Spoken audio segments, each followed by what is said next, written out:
So I don't wanna have contractors not bid based on this. I mean, we wanna have something. I mean, We're not like showing we them just- these, we're not showing them these numbers. Oh, They just know that we've gone through the exercise of having. Okay, so done this. Getting a so commitment. when we signed the contract with you, year one under 100% cash was $209,000. Right. 1.132 at year 5 and 7.8 million Right. at year 25. Because there's no financing cost. Okay, Right. and then there was a mixed financing debt Right. cost, so, which was 4.8 million at year 25, so, And larger project. but that was without AC.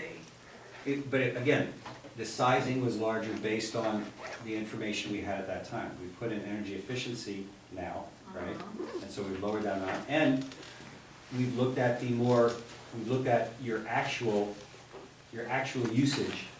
It's a year later, we looked at the actual usage over the last 3 years and normalized to that usage. So these are more precise numbers. Again, this is the real project. This is not, we had very little information at that time. And I explained at that time, this was a feasibility study. Is this project even feasible? So, just. I mean, I understand that, at the same time, you know, I look at those numbers and I look at the now numbers, I mean, those were based on our usage at that time, which, you know, I don't know that our usage has varied Right. that much since Well- that study. I'm sure there was some variation, but it's not like they were just Yeah. pulling numbers out of No, the hat. no, I understand.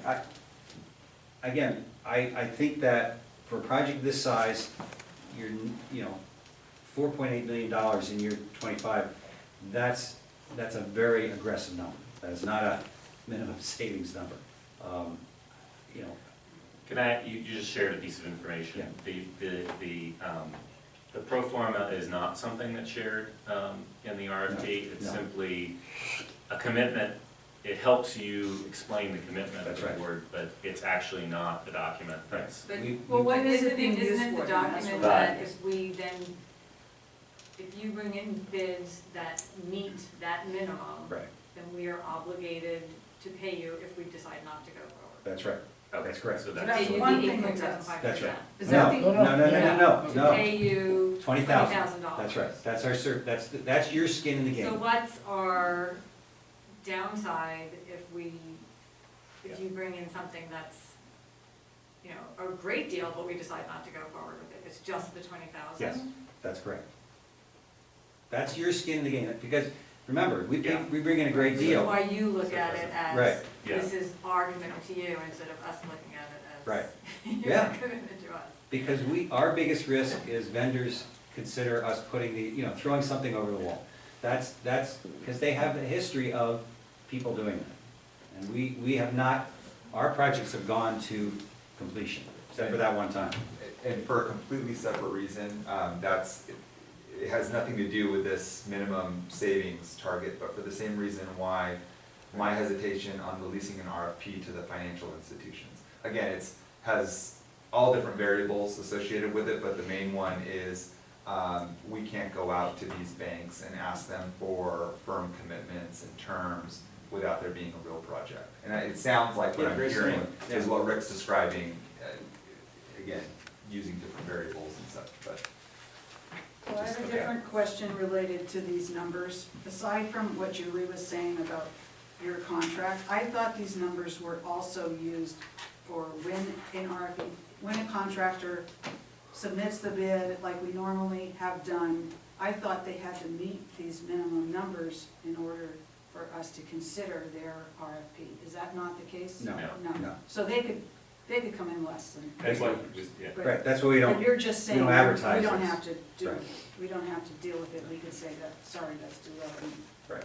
But a screening project wouldn't come in at way less than this. Right. This is sort of stating what our expectations are. Right, that's Okay. right. So I have, Your minimum expectation. I have one last question on Okay. the solar that's not related to the financing. It's sort of about next steps. When do we talk about locations? Is that something that we're gonna recommend to the contractors? Locations we want, or do they propose? So our team went out with with Ed and met with the principals, showed them what we consider the optimal sites. We made adjustments based on preferences that they had, and that's a draft set of locations. We put that out as part of the RFP. We give the bidders the option of coming back and saying, well, we actually would like to do this, we think this is a little bit better, and/or we'll do it as is. There's a negotiation process.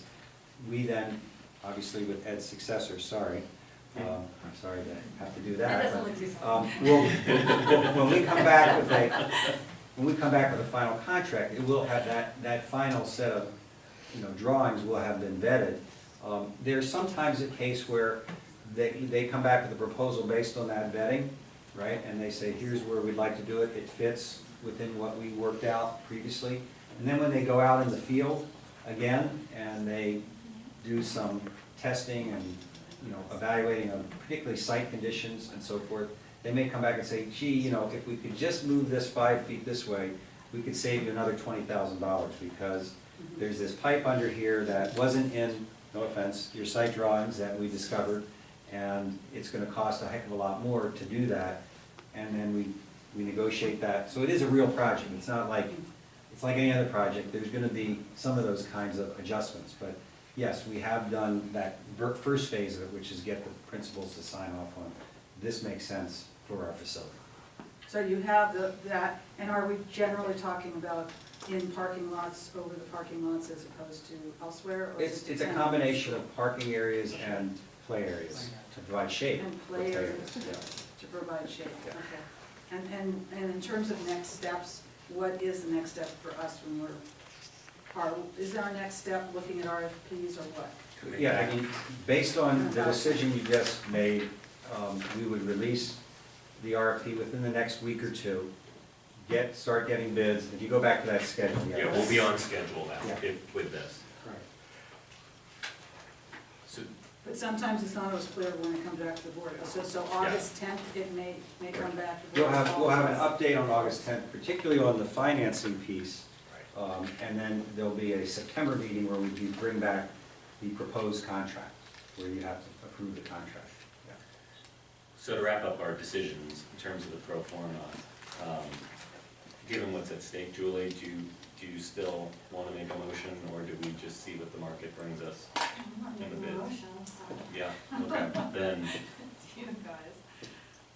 well, right, then Well, we do need you to. approve the pro forma. A minimum savings, that's right. Yeah. Well, and I think someone just recommended sticking with what was in here. Right, And what's in here, just to be clear, is this page where it says Krebs 148, 420, and 2.4.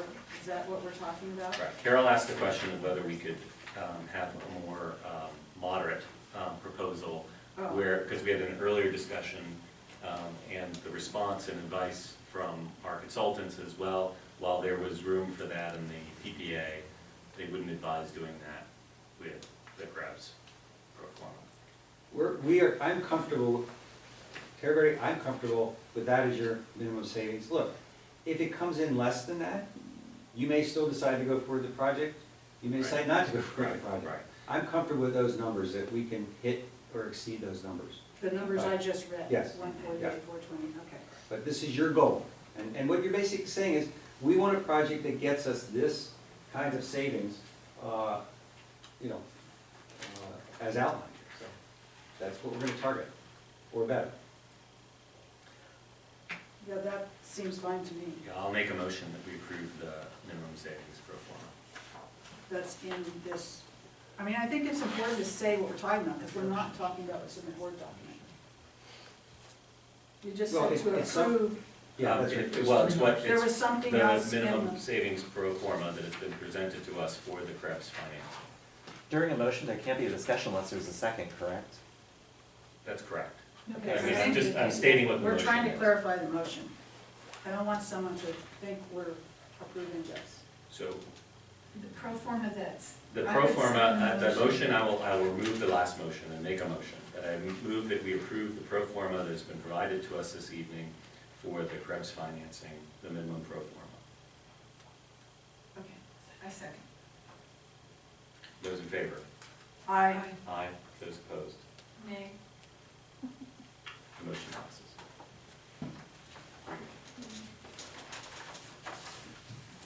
Good work. Thanks. thank you.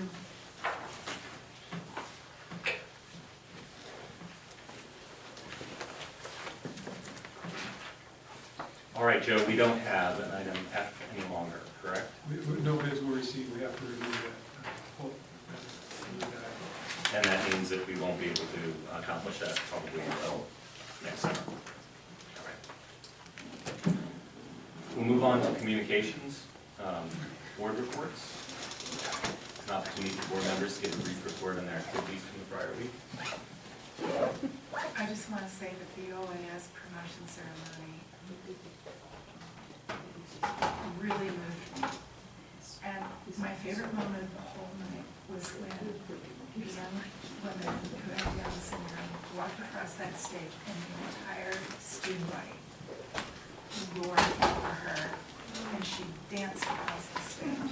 And that just says everything about the culture that Michael Randall and the faculty there create of respect and support. It just, I was sobbing on Matt's shoulder. So, thank you to the OIS staff members who are here. And please convey my thanks to Michael.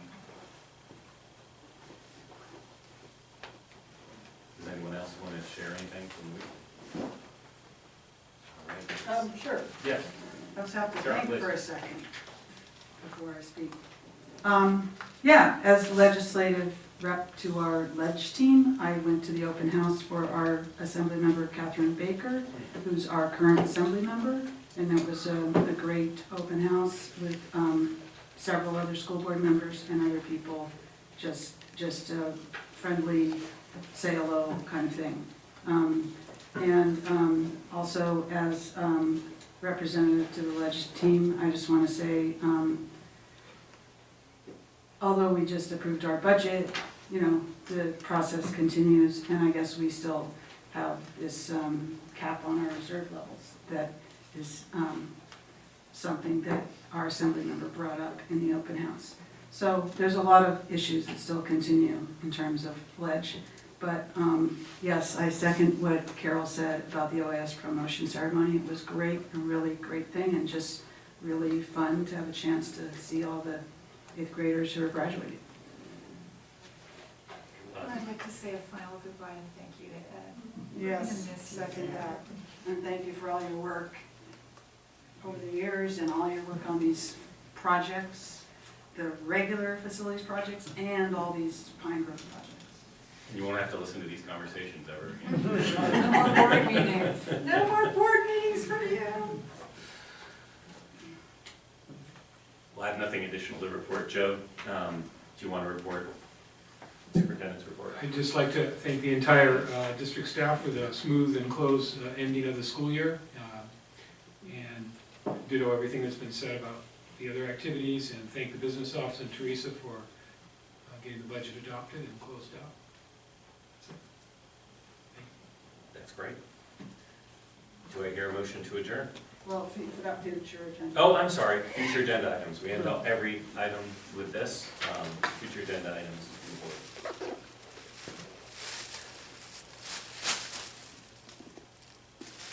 I don't have anything new. We have the number that we brought up last time that I assume will get carried over. Thank you. Yeah, I agree.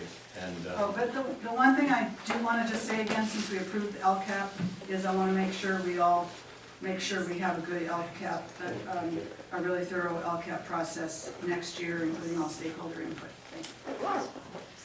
I just want to say on the future agenda items, I'm really proud of what this board has done this year in thinking ahead about priorities. They were in our last board packet, and all of those are future agenda items, and I look forward to us being proactive on them. And thank you for your leadership in that, Jason. We all did it. And thank you for leading the meeting, Jason. Well, yeah, with a couple of errors, but, You did and great. we made it through. You did great. Okay, now do I see a motion to adjourn? I move the agenda. I'll second that. All in favor? Opposed? Motion carried. Nobody ever opposes I that. hear that. I almost did one. It's a Yes. bang. Fun part. Don't forget that.